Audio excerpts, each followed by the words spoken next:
Мико е излязла в отпуск по майчинство и повече не се е върнала в министерството, а досието е изчезнало. Но по същото време Министерството на отбраната открива ново досие за нея, свръхсекретно.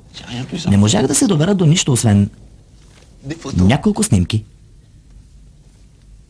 Нищо особено, това са сватбени снимки. Погледни, младоженеца.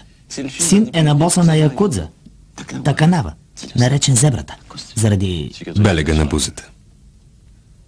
Да не би да го познаваш. Заедно играем голф. И после? Петата отляво. Мико?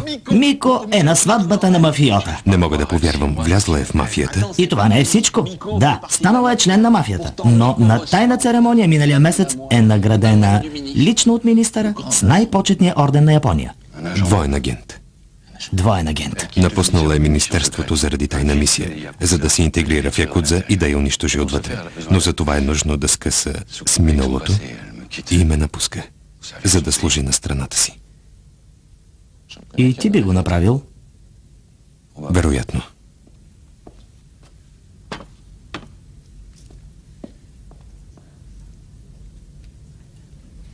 Останалото е ясно.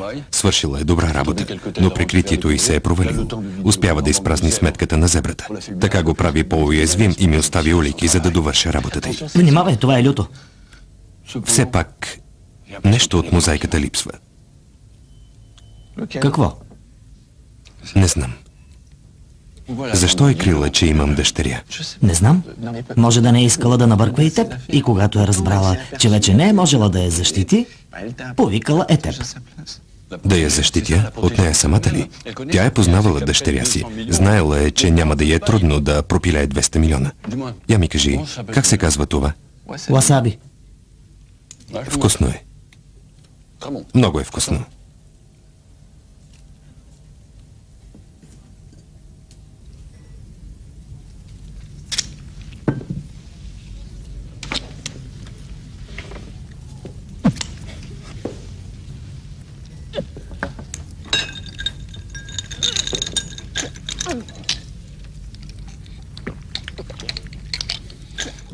А пръхът под ногтите и откъде е?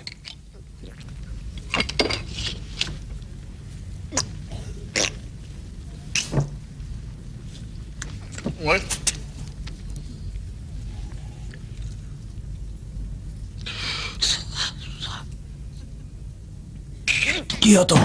Киото, точно така. Там си казахме, че се обичаме. Там започна всичко и там ще свърши. Да тръгваме.